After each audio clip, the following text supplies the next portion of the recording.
আসসালামু আলাইকুম রহমতুল্লাহ। আপনারা দেখছেন জিন ও জাদু মিডিয়া। আমি আপনাদের সাথে আছি মোহাম্মদ মাসুদ রানা।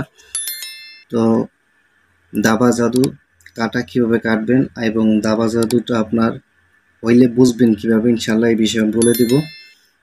আপনার এই যে দাবা জাদুটা, এটা যখন রোগীদের দেখা দিবে বা রোগীদের দাবা জাদুটা করা হইবে, তখন আপনারা এটা খুব সহজে কাটতে পারবেন। তো কাটার জন্য আপনাদেরকে যেটা করতে হবে, সর্বপ্রথমে একটা ছুরি নিতে হবে। একটা লোহার ছুরি, সম্পূর্ণ একটা লোহার ছুরি নেবেন এবং রোগীরে আপনি সামনে বসাইবেন, কোনো মাটিতে অথবা বালির উপরে সামনে বসাইবেন। সামনে বসাইয়া তারপরে আপনি যেটা করবেন, সর্বপ্রথমে 7টা এইভাবে এইভাবে লম্বাভাবে 7টা দাগ দিবেন।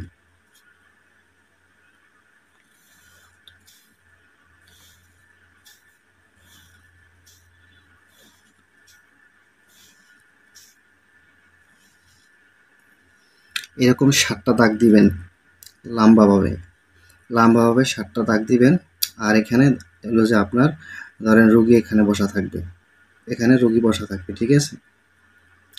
এখানে হলো এই রোগী বসা থাকবে, আপনি আছেন এখানে, আপনি এখানে আছেন।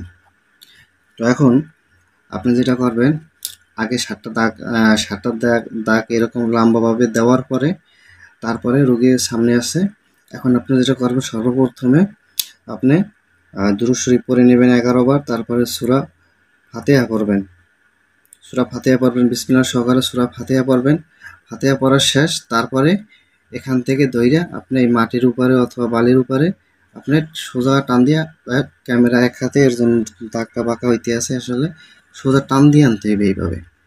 আর সূরা ফাতিহা পড়া শেষ হইলে এইভাবে একটা টান দিয়া এই মাথায় শেষ করিয়া তারপরে আপনি কি করবেন, রোগীর উপরে দম দিবেন।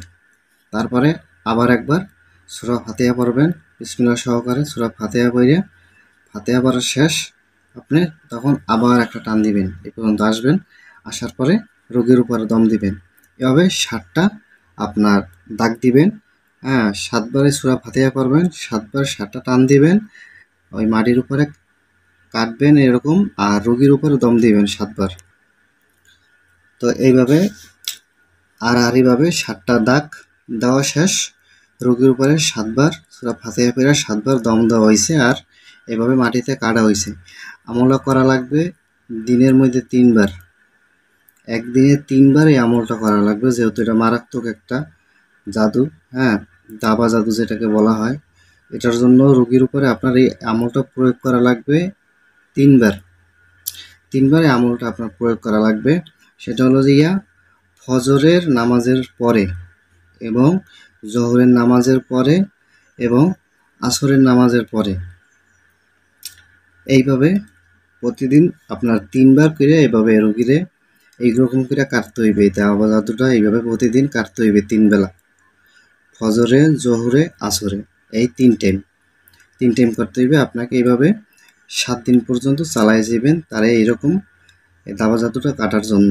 এবার বলে দিতে আছি দাবা জাদুটা আপনি বুঝবেন কিভাবে, যে কিভাবে রোগীরে দাবা জাদুটা করা হয়েছে। দাবা জাদু করা হলে রোগীর গলা ফুলে যায় এবং তার সমস্ত পানাহার বন্ধ হইয়া যায়। রোগীর গলা অতিরিক্ত ফুলে ওঠে, এটাকে বলা হয় দাবা জাদু।